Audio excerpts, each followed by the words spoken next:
gentlemen, I extend a warm welcome to each one of you as we gather here for a significant occasion under the Indian Overseas Congress. My name is Sophia Sharma. I'm the General Secretary of this esteemed organization, Indian Overseas Congress. It's an honor to stand before a vibrant community that signifies the spirit of unity, progress, of a great nation, even beyond its shores. We have amongst us various dignitaries who have been working with Indian Overseas Congress. We are about to be enlightened by a presence of great diligence and dedication, Dr. Sam Pitroda ji. Dr. Pitroda ji wears many hats, but most notably, he is our esteemed chairman. His journey is an inspiring story of how foresight and commitment can lead to significant contributions, not just for an organization, but for the larger community we represent. The road he has traveled is filled with remarkable achievements that echo his dedication towards bringing about a positive change. His guidance has always been our North Star, leading us towards various meaningful pursuits. Today, Dr. Pitroda ji will be spearheading our membership drive, an initiative that beckons each one of us to step forward and contribute towards a stronger, unified community. So let's give a warm welcome to a leader who embodies the spirit of service and community, Dr. Sam Pitroda ji. All right.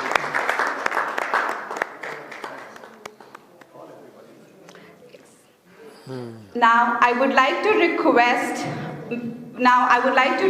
Mr. Mohinder Singh Gilzia ji, President, Indian Overseas Congress. He has been working hard over all these years to make Indian Overseas Congress even stronger and bring not only East Coast or West Coast, but the whole United States together to support the causes of unity and fight for what we really believe in, freedom of speech, freedom of religion, and make sure that we are able to fight against various demons that we are facing right now.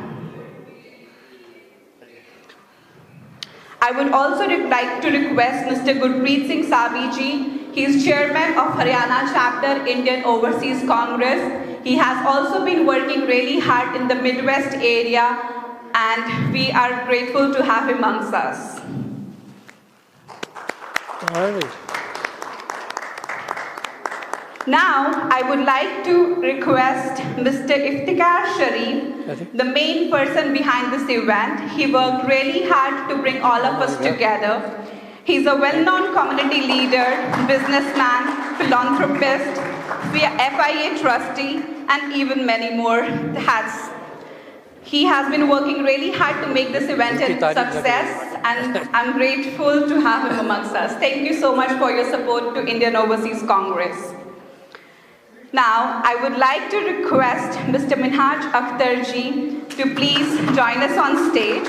He's the president of Indian Minority Association. He's also a lecturer with Muslim Community Center, an activist and community leader. He's also the main reason we all are here together. Thank you for your support to Indian Overseas Congress and bringing us all together. Yes. I would also like to request Mr. Satish Nayyar ji. He's our senior leader from Indian Overseas Congress. He has also been working really hard and dedicated many years to support Indian Overseas Congress and support us.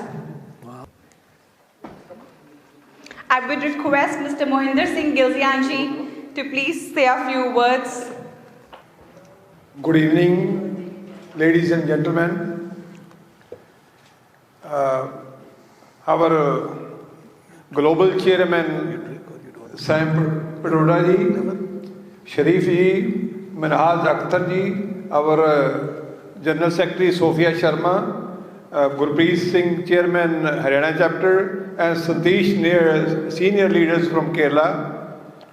So, ladies and gentlemen, I understand today is weekdays and traffic is very bad in Chicago. Time is almost 7 o'clock, but we are more than an hour we are late. We are sorry about that. So, as everybody knows, we are here today to form new team in Midwest of Indian Overseas Congress, USA. Right. So our future leader from on today, Mr. Minhaj Akhtar ji, he will be lead Midwest chapter of Indian Overseas Congress USA and his team. And our goal is here, our leader, future Prime Minister of India, Shri Rahul Gandhi ji came almost 5 months ago to United States of America. So he visited to 3 different cities from San Francisco to Washington DC to New York. But his dream, he want to come to Chicago also. But that time we don't have a team in Midwest. So we want to build a team. In the future we can bring our own leaders in Midwest. So we want to give this responsibility to Minhaj Akhtar ji, to working president of Indian Overseas Congress, USA. And this is the big responsibility, Minhaj ji. You have to work hard. It's not only you received a letter today and you sit down. You have 9 states around you, and you have to find leaders in each and every state. You have to find leaders in next few weeks. We cannot wait for months, because after next 6 months we have election, parliament election in India, which is very crucial election for Congress party. We need support from every corners. My chairman, Sam Pitroda's dream, we want to establish team in every town and every city of the United States of America. So he is very busy, but he came today like more than an hour ago. He wait for us. So please, we have to find the leaders, and we give you responsibility. You have a great leader with you, Mr. Sharif, and you find and give us team and build a strong team in Midwest. And totally now the 5 state elections going on and back home, and especially your state. You are from Telangana, and I request you, after this function, all leaders go to Telangana for at least for 2 weeks.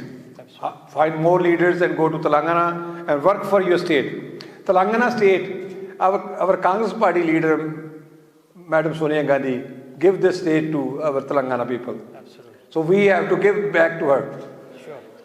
So I want Sam sir, according to Sam sir directions, we want to this meeting we want to different way as is guideline. So now I request Mr. Minhaj Akhtar ji, you can lead. Thank you. All right. Good evening, ladies and gentlemen. It's my honor and pleasure to take this charge as a Midwest working president. All right.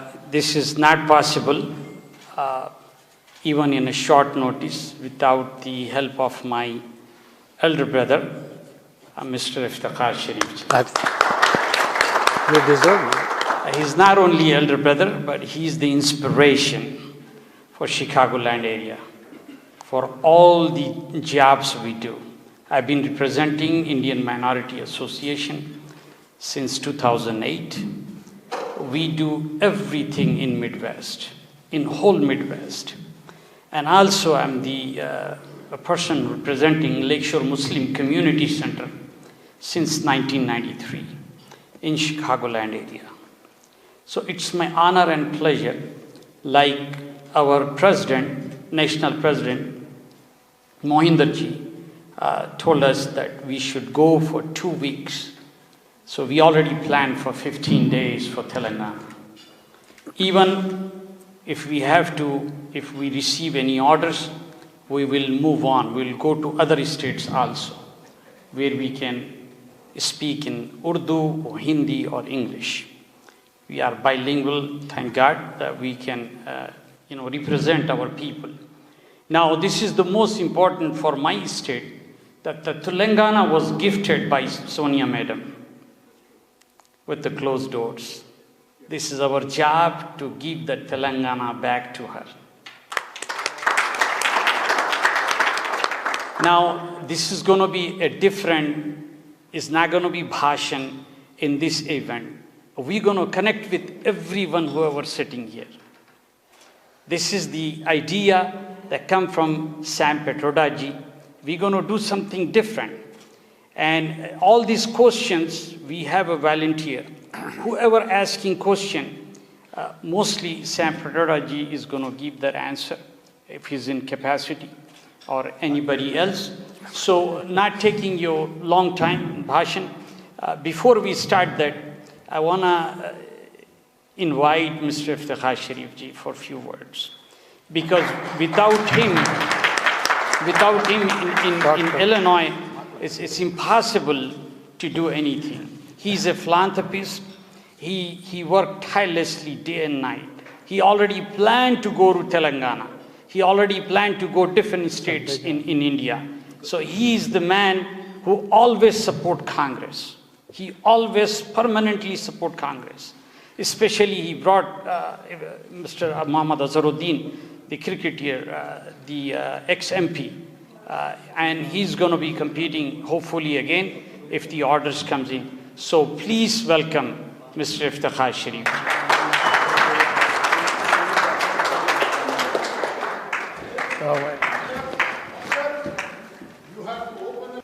Good evening, namaskar, sat sri akal, and adab.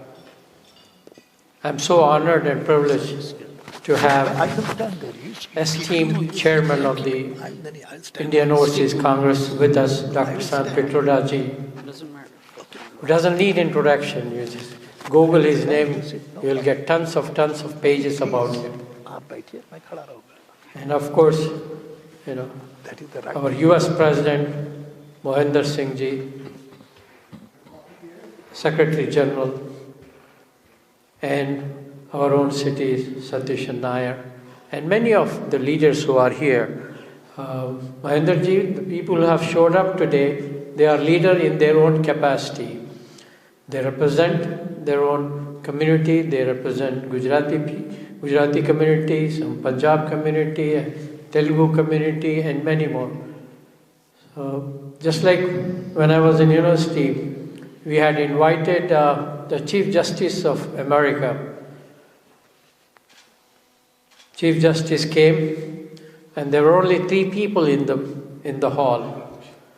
And everybody were shocked whether he's going to get upset or leave or what's going to happen. But definitely he spoke his full speech, whatever he had bought. He spoke for half hour, 45 minutes. Then he explained, it is not about the numbers, but it's the message that you will carry to your people. So you can calculate as how many people are here. And our word means something back in India. Whether you're from Punjab or Kerala, whether Telangana or whatnot, you make phone call and say, look, Congress is coming back to power, and vote for the Congress. And they have a nice manifesto they have released, especially in Telangana. It's such a great manifesto, and all over India also they have released.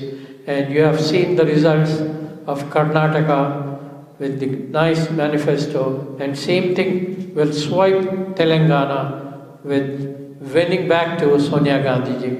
So this is how we have to win one after one. Now the next would be Rajasthan, and many other states are coming up for election, and definitely it will make a difference. And today we are here, like Minaj Akhtar said, that we are here to talk about or hear your views and your comments about the Congress, how you could be able to help ourselves and help so that the word gets out to your area, your neighborhood, and so many other ways that we can do it. Yes, there are a few people who could definitely travel to India and make a difference. And I myself, I'm leaving this Sunday just for the 5 states elections. So I will be, working there, and I urge whoever who could come, please, you're welcome. If not, you work from there, and that is the wonderful thing you can do. I'm so happy that we have many leaders like Dr. Rahul Dipankarji, who just came from Washington after installing the biggest Dr. Ambedkar statue other than India. That is such a big statue they have built, which stands for equality. You all know that today we are enjoying the Constitution, enjoying the free speech and free everything. It's because of Dr. Ambedkar's written Constitution along with his team. And so many of you, start naming, they're all the leaders in their own capacity. But definitely, we are thankful, as well as thankful to our best team in Overseas Congress, led by Dr. Sam Pitroda and US Overseas Congress led by Mohinder Singh ji. And we will work hard. Mohinder ji, let me commit you that yes, while the elections is going on, we'll make sure that the Midwest will take its shape, and every city in Midwest will have representation, will have the executive team. Since now you have given the responsibility to Minhaj Akhtar, let me assure you that Minhaj Akhtar, when he takes the work, he will work day and night. He is so after, anything which he accepts, he'll do it. He served as the FIA president, among many Gujaratis and non-Muslims, but yet he proved that he could be FIA president. He served in NFIA as the executive vice president, and many other associations he served, beside being a good Muslim leader himself.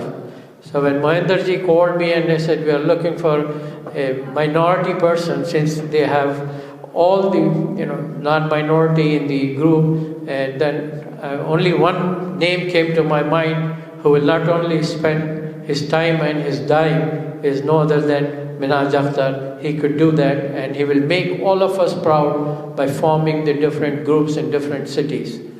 And definitely, I think we need to move on with your questions and other things, and appreciate Mr. Sharma, the Secretary General, to moderate this event for us.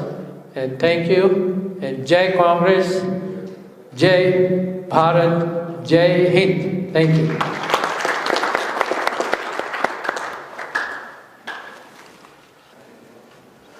Leaders of the Indian Overseas Congress on the dais, ladies and gentlemen, good evening. It is indeed a special honor and pleasure for me to be here. I want to thank Mohinder ji for coming all the way from New York, Sophia, you also, and Gurpit for coming all the way from Indianapolis. I want to thank all the local leaders. And I want to start with my compliments to Minhaj for taking over as the President of Indian Overseas Congress in Chicago. Chicago is a big hub for Indian community. I came here 60 years ago. When I came to Chicago, there were no more than 450 people of Indian origin here. There was no temple. You could hardly see any Indian on the street. And any time you saw someone of Indian origin, you got so excited that you met them, invited them to your place. No Indian food was available. For the first time in 67, 68, you could get besan in an Italian store, and we all went wild because we thought we could make some pakoras. We have come a long way. Today we are close to 250 or 300,000 people. Very vibrant Indian community in Chicago. Very successful people. Businessmen doctors, scientists, engineers, teachers, and we are all very proud of our community and what our community has done. Not just the first generation, but also the second generation is equally talented, capable, and vibrant.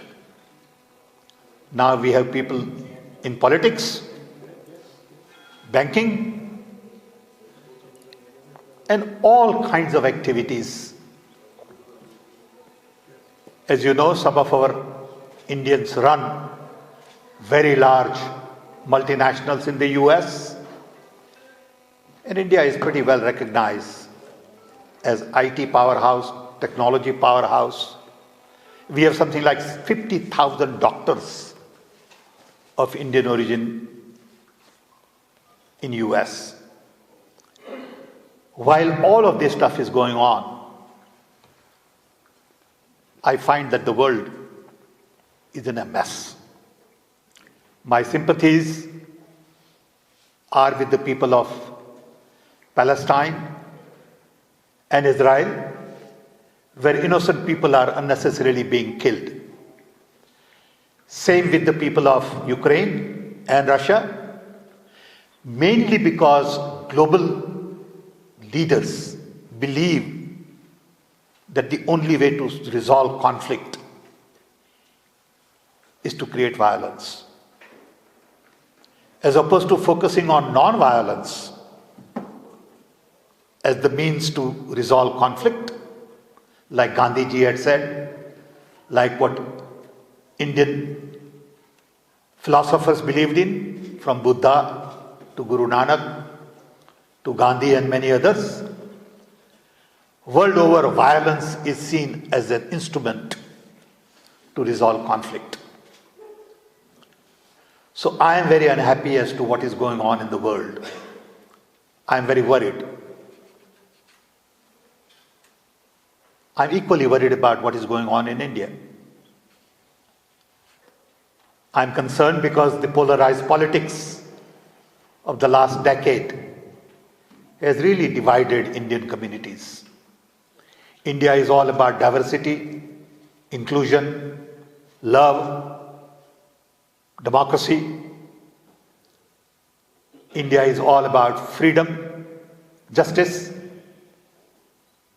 and a lot of these things are being attacked systematically in a well-organized way by putting people with RSS background in universities, in government, in major institutions, and essentially institutions are captured, media is controlled, civil society is killed,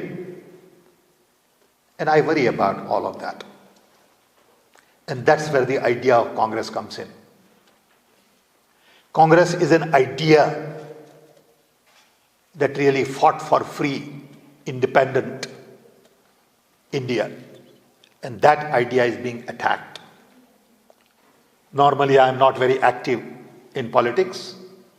I've stayed in the back. But I think now we are at a point today where we need to raise our voice. You can't be coward.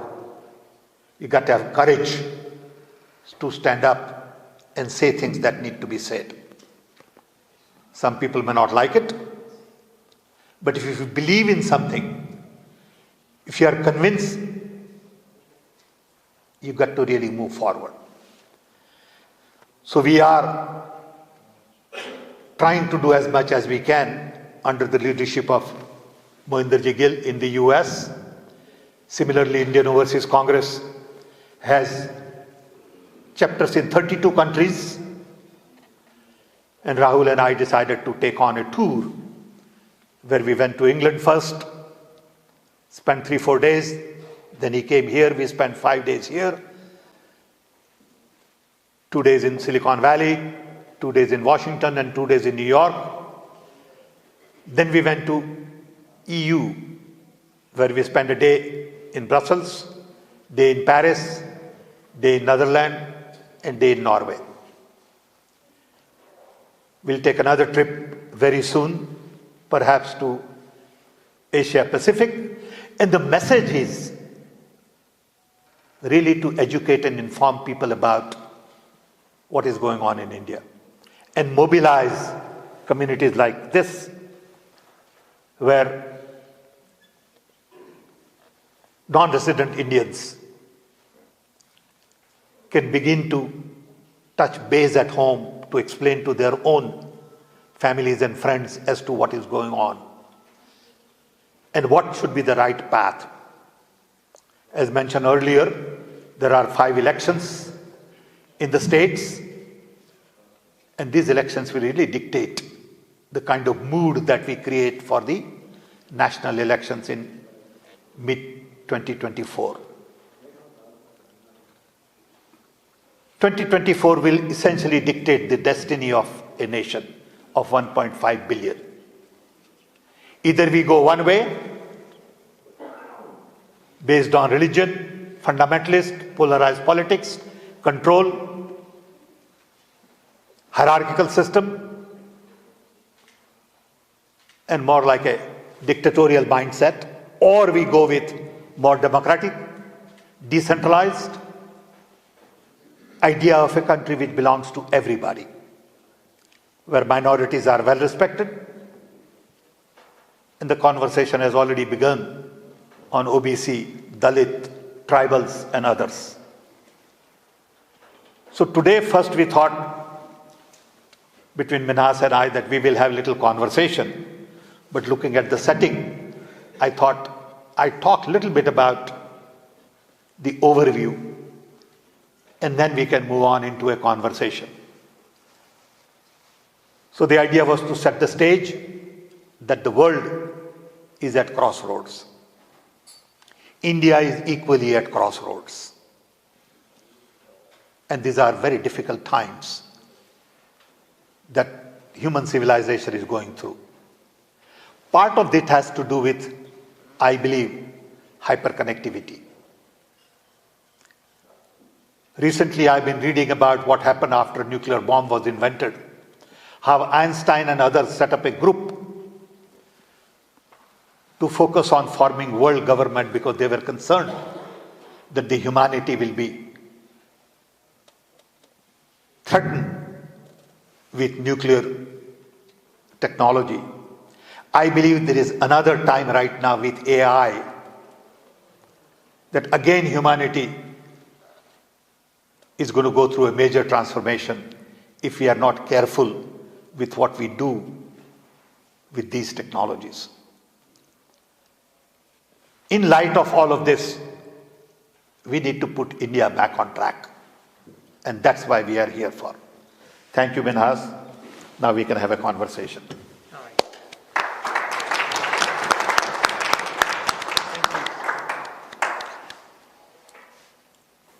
On the board, we have a first question.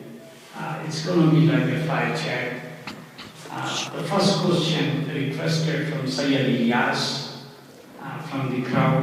I give the opportunity to Sayyid Ilyas. Please.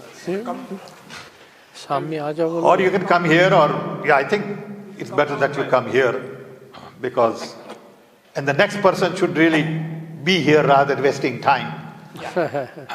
Okay. Thank you. Yes, Sayedji. Respected elders, brothers and sisters, and special thanks to Minhas Sahab. Question. Focus on question. My question is,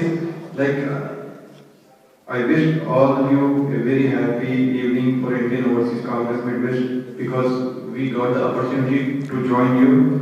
Because what we are seeing today is, it gives me a lot of hope to be among you all, and you give me a lot of positivity about us. I see light at the end of the tunnel. Because whatever is going through in India, the fascist organizations, which is instilling fear in the minds of the people and creating an atmosphere of uncertainty and doubt. What is the question? My question is what will be the focus of the Congress main agenda when it comes to power in India? Does it going to take action on the fascist organizations? Does it going to, block them? like RSS, like Bajrang Dal, all these organizations should be banned? If there will be any information on this, my main question is this. Okay. Congress party has always stood for commitment to constitution, democracy, freedom.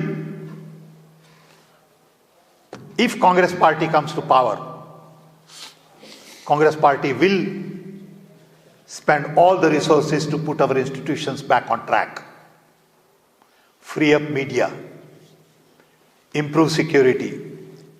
As part of that exercise, whatever needs to be done to RSS, Bajrang Dal, and all that would be done. But it will be under a larger plan of action to put democracy on track. We are not vindictive. We don't work like that. We don't have a plan to go after somebody or put somebody in jail. We don't do that. We didn't do that in the past. But we will definitely guard our constitution with great deal of respect. And anyone who is really going to be affecting security of the country, safety of our people, will be taken to task, guaranteed. So that's the answer to the question. I would request you to have specific question. That was the idea, and not have big comment, because then we can take more questions. Good evening, everyone. I would rather prefer to talk in Hindi so that I can express my feelings. Please. In fact, मेरा कोई सवाल नहीं है, क्योंकि कांग्रेस खुद एक जवाब है हर चीज का। और मैं चूँकि मेरे क्लासमेट्स के ग्रुप है व्हाट्सएप के ऊपर, जिसमें मेजॉरिटी जाहिर है मेरे डिफरेंट कम्युनिटीज के सबके मेरे दोस्त मेरे साथ हैं। मैं सिर्फ जहर देख रहा हूँ, हमारे खिलाफ, इंसानियत के खिलाफ एक जहर देख रहा हूँ, जिसका बेहतर इलाज कांग्रेस ही है। What I firmly believe. अब कल मेरे को व्हाट्सएप आया कि Trying to tell him to. When you're done, take the mic and stand right here. Whoever comes next. Enough, then take the mic away. Scooty दिया जाएगा जो लड़कियां कॉलेज में जाती हैं। तो उसका जवाब, उसका मजाक उड़ाया जा रहा था उस ग्रुप में कि भी जब देंगे तब देखेंगे, ये मजाक हुआ। तो मैं दिल में बोला, ऐसे मजाक तो 15 लाख का भी हुआ था, जिसको कोई नहीं पूछा कि 15 लाख कहाँ गए। तो कांग्रेस इटसेल्फ इज ए जवाब फॉर एवरी रीजन। और मेरा ख्याल है कि हमको सबको कांग्रेस को भी सपोर्ट करना है। That's what I believe. Thank you. Thank you. But just taking a hint from this comment on social media. People pay perhaps too much attention to social media because that's what you get. You get bombarded with all kinds of messages from bots, lies, misinformation, and you think this is what the world is about. World is not about that. That's why Rahul Gandhi took Yatra. The idea of Yatra was to really bypass social media and essentially listen to the people on the street, people in the community. Social media is manipulated. If you have 2,000 people paid to respond to every comment on social media, you can change the conversation. Recently there was a fake news that Sam Pitroda tried to introduce Adani to Rahul Gandhi. It was all over. It's total lie. I don't even know Adani. I never talked to him. I don't have his number. But they promote lies like this and create confusion. And people go on and, I get 10 phone calls saying, have you heard this? Did you know this? Is it true? It is all useless conversation. But it goes on. It is very difficult to sort signal out of noise on social media. So I would be very careful with what you watch on social media, what is truth, what is lie, what is propaganda. Make your own judgment. Don't jump to conclusions. Please. Thank you.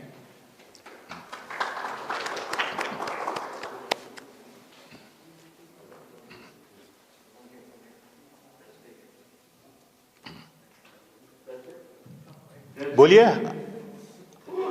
But I would still request questions and not comments, because our comments are basically similar.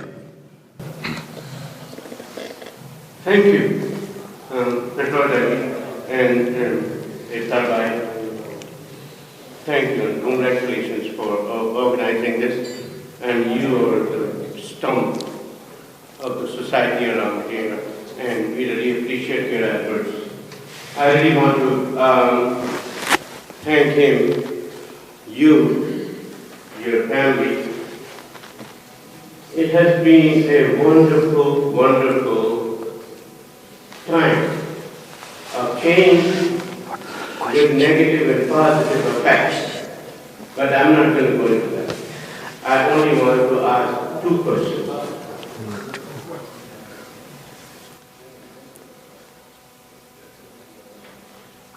Congress is not connecting with people. That is a short version of very skim observation. So discard it. The question is, what does caste census means and how can it help Congress? Number one. And number two, what are three things that Congress can do to come back to power and center? Thank you. First of all, I buy your comment that Congress is not connecting with people, especially in the US, Indian community. You need to help us do that. On our own, we are not capable of connecting with large number of people. We don't have the temple-based institutions because BJP uses temple to connect with all the bugs very easily. We don't have that. So you have to help us connect with more people. But I must tell you, every time I meet friends like this, I know that there is a lot of goodwill in the community. Lots of people want to work, but they don't know what to do. They can convince their own relatives, their own friends of the facts and inform them as to what the real challenges are. Next part of your question is about OBC, Dalits, tribals, minorities. In India today, you're shaking your head. Did I make a mistake? That was not my question. I want to know three things that... That's the next question. I thought first you talked about OBC and then you talked about three things. So that's the third question, if I made a mistake. Should I continue with this or should I go to the next one? What would you suggest? It's not my job. Let me then take, no, you asked it, that's why I'm answering your question. Okay. So about OBC and all, Congress has taken a very strong stand that we need census. I know for sure, based on my own information, that only 4% of the people in the universities' important jobs are occupied by OBC and others. 96% of the university jobs are controlled by high caste. Of the 73 secretaries of the government of India, there are only 6 secretaries from 90% of the caste. And there are 90% of the people from 10% of the caste. So this has to be broken. It's taken too long. Should have been done long time ago. But then there was no talent. Talent pool has now been created with all the universities. It took 40 years to get the results out of IIT and IIMs and universities. It doesn't happen overnight. Satya Nadellas and others today are running big companies because they went to best of the best schools 40 years ago. And this did not happen overnight. Then I come to your main question, what are the 3 things that you will do? Today, the real challenge is one, to put democracy back on track. That challenge is very complex. It will require rebuilding institutions, identifying people who have been put in place of power, and turning it over to professionals. And I can give you example of university, where university vice chancellors are predominantly from RSS. And there are close to 1,000 universities in India. So that's a big overall task. And there are layers and layers of that task. And I can go on and talk to you for an hour on what needs to be done, because we have done fair amount of work. Second is really economy. Economy is in deep mess. Jobs have not been created because everyone has been promised that we'll create 20 million jobs a year. In fact, jobs have been reduced in the last decade. Inflation has to be controlled. Economy has to be put on track. Debt has increased. And there are a whole lot of things that people like Raghuram Rajans and others have reviewed and have a plan in place to see how we need to bring our economy back on track. Third, and perhaps more important, is safety and security of the people. We need to make sure that all minorities feel safe and secure in India.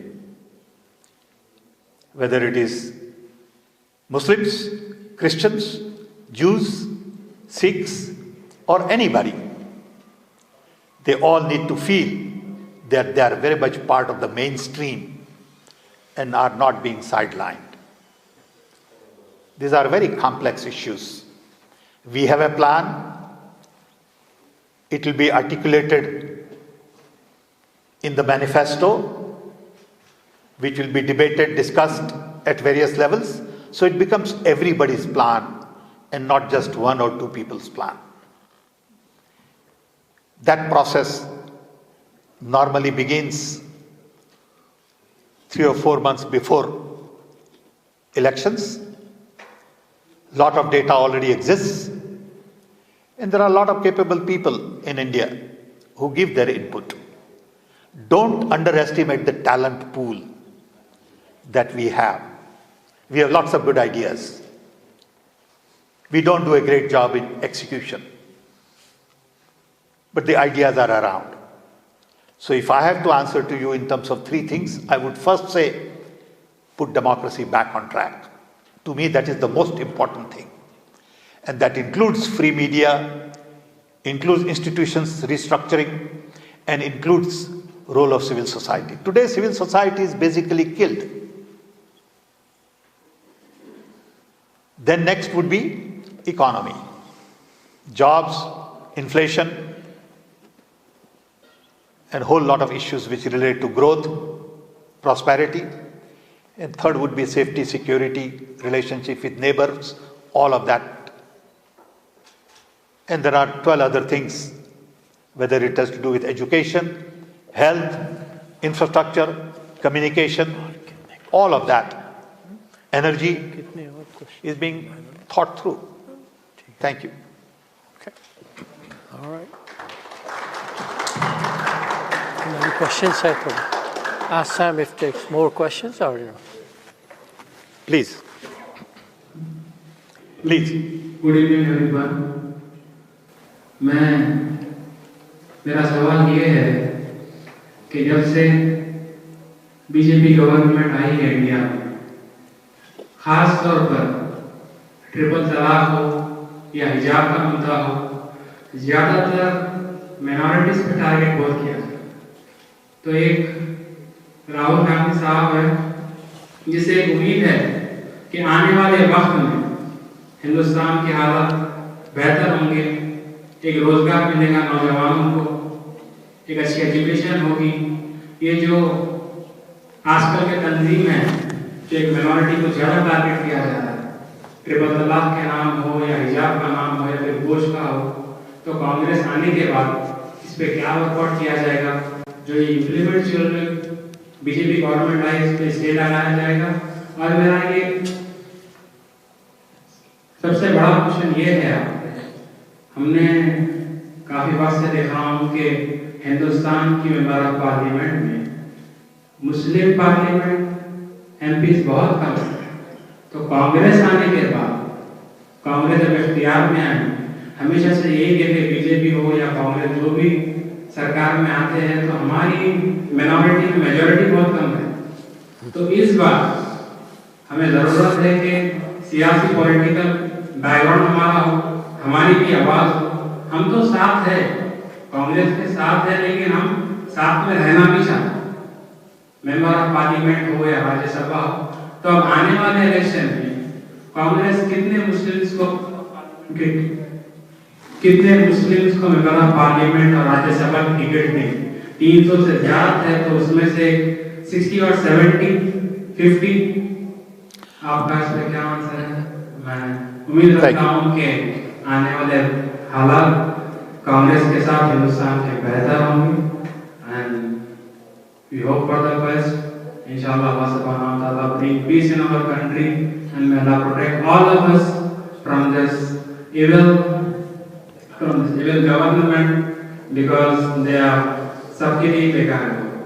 तो मेरा यही आपसे question है, कितने मुस्लिम MPs और राज्यसभा में कितने आएंगे? ये तो ज्यादा है। Thank you. Thank you for your question. I think it's an important question. And when I said put democracy back on track, it includes ideas like this. It is not just about Muslims, it is also about women. How many women would be contesting elections? How many Dalits? How many OBC? Why just Muslims? All of this will have to be done. But it's not going to happen overnight. We got to start that process. It is too late already. But everyone is committed for fair representation in the future. Representation today is not fair. Large number of high caste communities have controlled India for too long. Partly, the talent did exist in minority communities in the past, partly. There were people like Maulana Azad and others, but if you look at large numbers, they were only in very sort of upper caste communities. That has changed. Now there is enough talent in the country and we got to put that talent to use. So it is definitely on the agenda.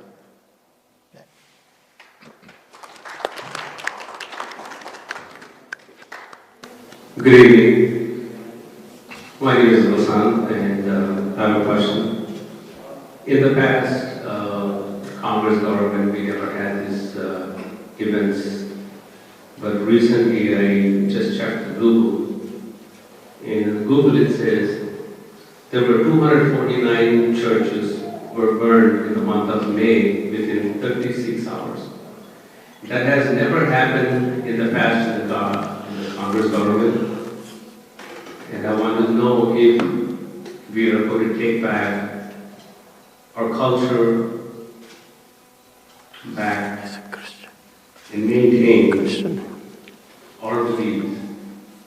Is it possible with Congress? And I know it has been done before, but during the last 1 year, we're talking about the 1 month in May, in 36 hours, 249 churches have been destroyed. And I hope Congress will do something about it. And Mr. Iftkhar Sharif, thank you so much for your involvement, and you've been with us in many, many events, and you have supported us. We thank you. And the second question I have is Mr. Satish, who has a second question for you. Also, being an IT guy, I want to know what you're working on the social media aspect of Congress, because I feel that very less work is done on the social media aspect of educating people, because we see all the other side of the story, but from the Congress side, I think IT part is big, the involvement is very less, so try to work on that. That's the question. Okay, thank you. Both are very important questions. You know what happened in Manipur. The crisis there is an example of the kind of polarized politics that goes on in India. Burning so many churches is just not acceptable. Not only to Congress, but to large number of people in India. Even some people I know in BJP don't approve of this kind of violence. It is sad that a small group of people create these kinds of situations. An impression given is that everybody has joined hands. It's not true. It cannot be allowed. It will not be allowed. It has never happened in the 70 years of Indian history, or 75 years. And it's a shame for all of us. India belongs to everybody.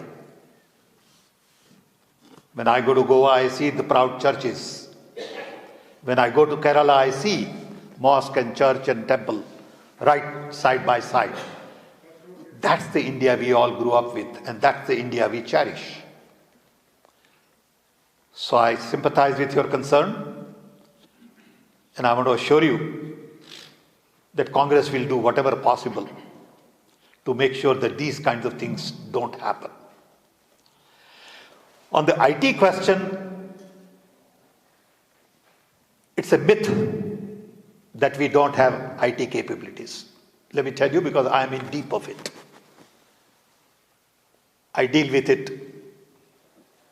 regularly at various levels. We have a very robust IT cell in Delhi, in every state, at IOC, in every country. There are two fundamental differences between us and them. One, we do not lie and chase anybody purposely. So you will not see Congress party chasing some reporter because he said something bad about Rahul Gandhi. BJP, as soon as you said something like this girl who asked a question to Biden in press conference, 10,000 people jumped on her.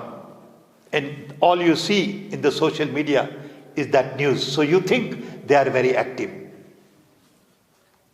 They spend hundreds and hundreds of crores on advertising in social media.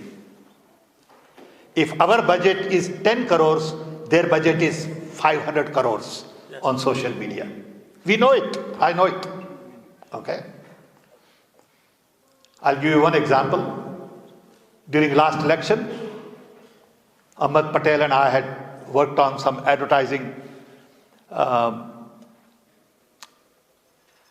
case where for 12-page ad in some major Indian magazine, BJP paid 11 crores or something like that. And the same magazine came to us and said, look, there is a BJP ad, we want Congress ad, it will look bad if you don't have ad, blah, blah, blah. And I negotiated and I said, look, we can't pay 11 crore, we don't have 11 crore to pay. If you are that concerned about our ad, give us for maybe 1.5 crore. After 20 days of negotiations, they agreed with 1.5 crore. I called Ahmed Bhai and I said, Ahmed Bhai, this is what I could do, now you deal with him. Ahmed Bhai got him to 75 lakhs. Okay? That is the level of difference. It is order of magnitude that they spend. They have huge amount of funds, whether through bond or through their rich friends or through whatever they have. You got to give them credit for it. We didn't do any of that. When we were in power, we could not even collect enough money to build our own building. We don't have Congress building done yet. That's the difference. Now you could say we are naive, you could say we are bad, but that's the DNA of the party. Congressmen may be very rich, but Congress party is not very rich. There is a big difference. In BJP is very rich. BJP leader may also be rich, we don't know. But systematically they have money machine, which we cannot compete. We got to live with that. But we got to touch hearts of the people, minds of the sane people, and explain to people that our future collectively belong in respecting each other, in creating space for a conversation, in listening to different viewpoints, in accepting our differences, and not expect all of us to be the same. It is okay for you to eat beef. I don't care. Just because you eat beef, I can't start beating you. It's just sad that that's how people think. That's what we need to fight. It's okay for you to pray the way you want to pray. This is the main difference between what we believe in and what is going on in India today. I'm not very good at articulating some of these issues, but I can feel it in my heart that when I see an Indian, I never ask them what is your religion. I never ask them what do they practice. I love them. And I must tell you that when I started working at Indian Overseas Congress, I'm amazed at the Punjabi Sardarjis, and I'm not saying because Mohinderji is here, but they have big heart.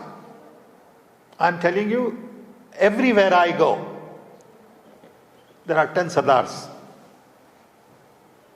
And they donate enough money compared to Gujaratis or anybody else, I must tell you. They are very warm, and that's the Indian DNA. You know, Rahul and I had a once long conversation on his yatra, and I didn't realize how much Guru Nanak walked. I was ashamed of myself that I did not know that he walked all the way to Makkah. Then went to Uzbekistan, Turkestan. I mean, it's amazing. 500 years ago. 500 years ago, some Indian called Guru Nanak had the opportunity to walk and walk and walk. Can you believe that? That's the Indian DNA we should be proud of. Okay.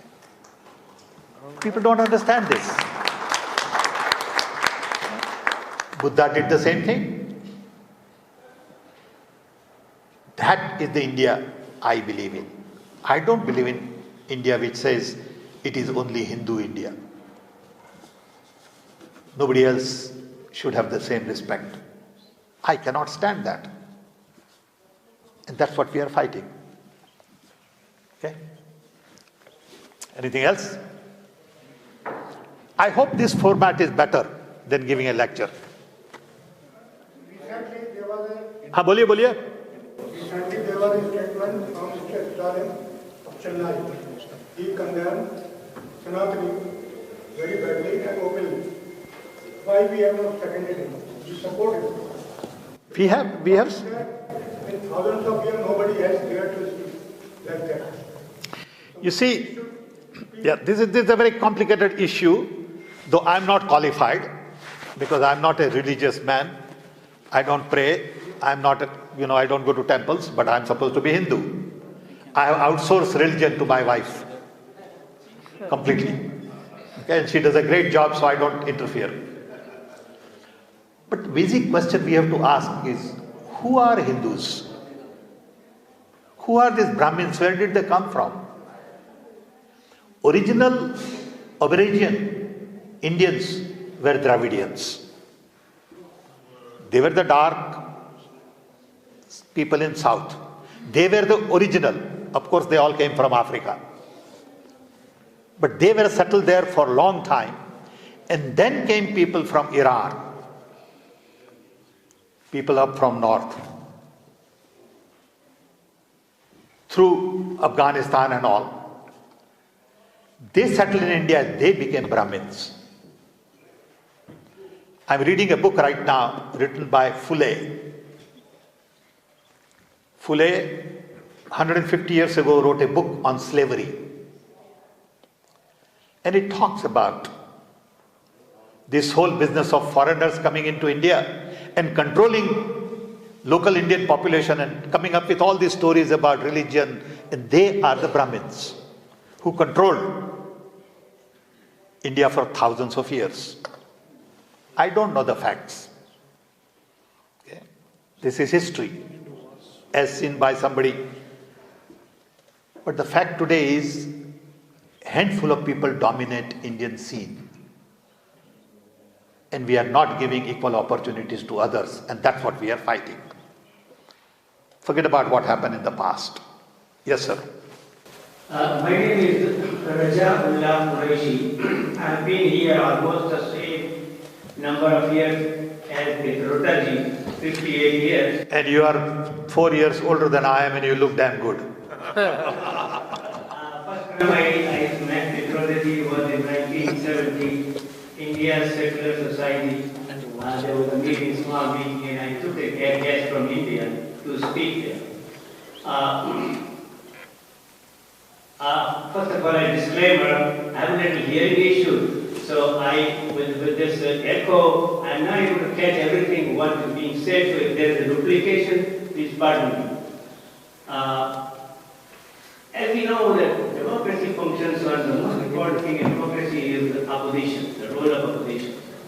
And two-party system. Two-party system is very important. Now these days, as we know, one party has been ruling for 10 years almost without much opposition. So my question is, and Congress is obviously the second most prospective party, but the role of opposition, considering that, it's very important coalition building and a united front opposition. And I know the efforts have been going on. But my question is, can there be more stress and more little bit of working between other parties to bring them together to oppose the ruling party, which we all know has been dividing the country? Thank you. Thank you for your question. I think a lot of effort has gone into putting India alliance together. All other major parties have come together. It is working well.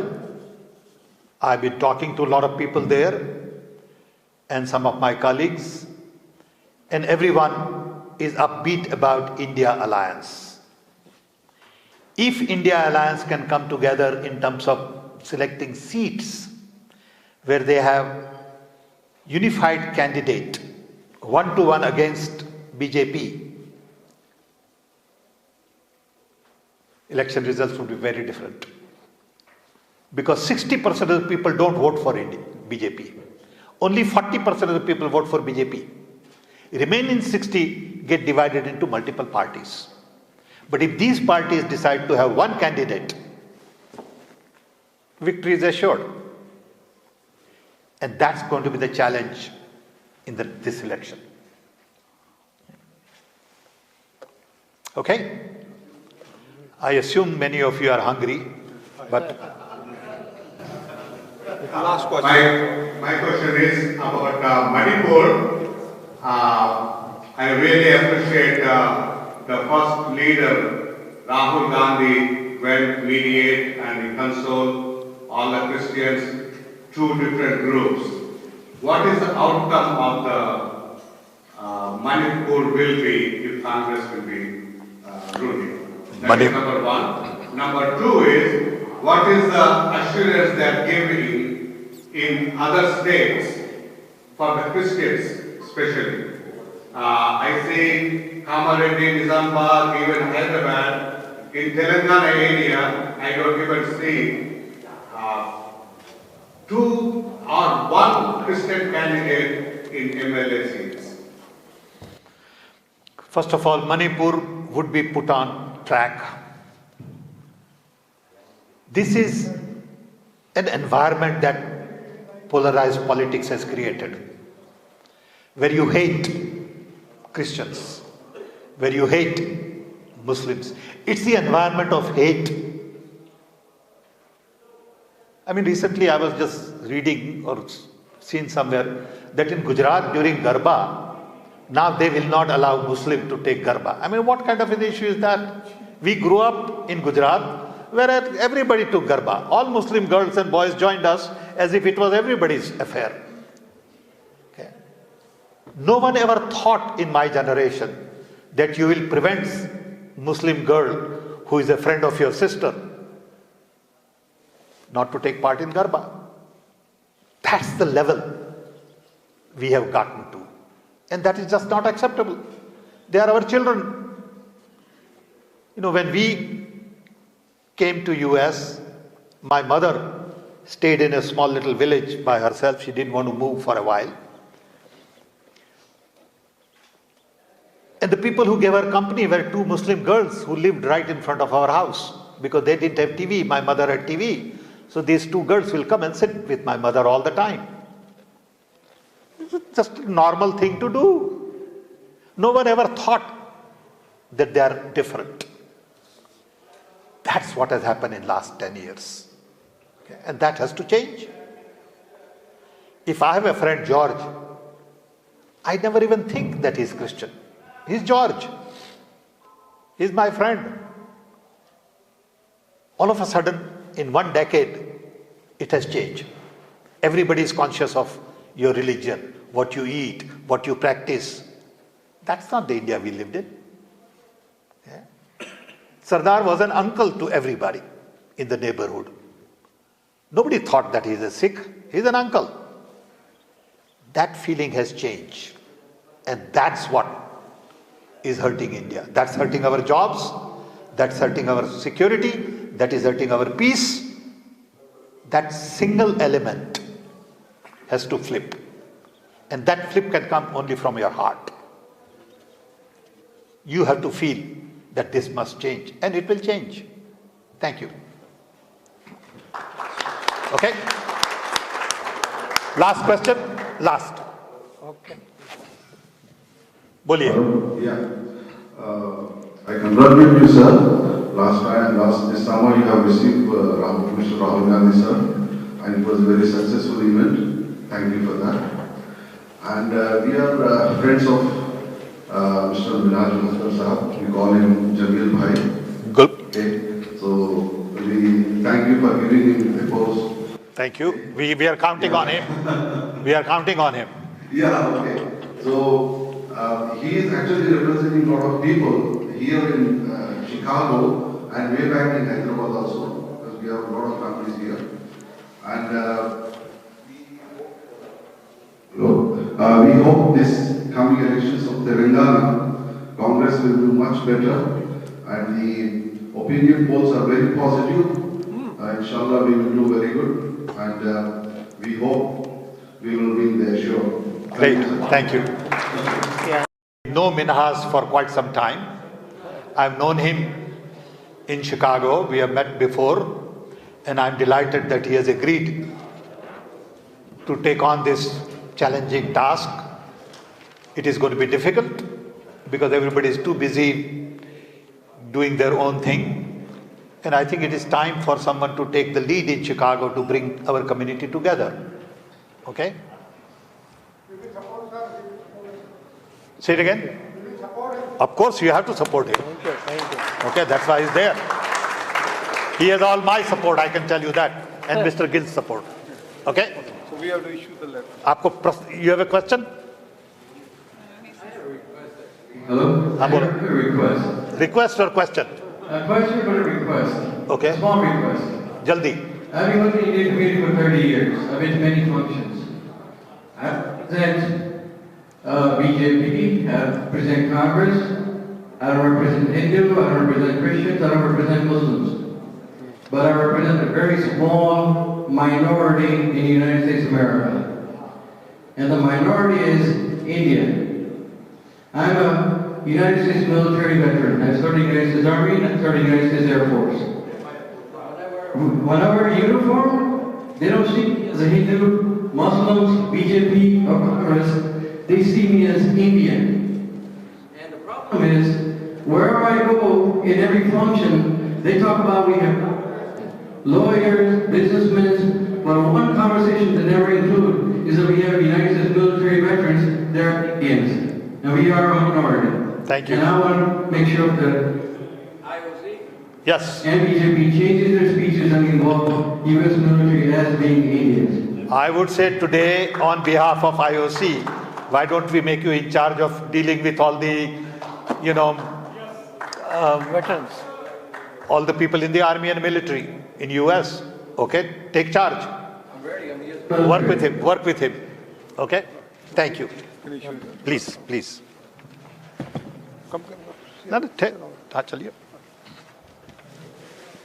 So now the good news for Mr. Minhaz Akhtar. Mr. Minhaz Akhtar, 2150 West Damon Avenue, Chicago, Illinois. Dear Mr. Minhaz Akhtar ji, appointment letter. It gives me great pleasure to appoint you Working President, Indian Overseas Congress, USA, Midwest Zone. Effective October 19, 2023, a period of 2 years. This appointment shall be subject to terms and conditions of the IOC USA bylaws. As Working President, Indian Overseas Congress, USA, Midwest, you will be entitled to sit as a member of the Executive Committee of IOC USA. I look forward for your diligent support of the organization and its goals. On behalf of IOC USA, I'd like to welcome you to the IOC USA family and wish you good luck in your interview. And I now want to issue a letter.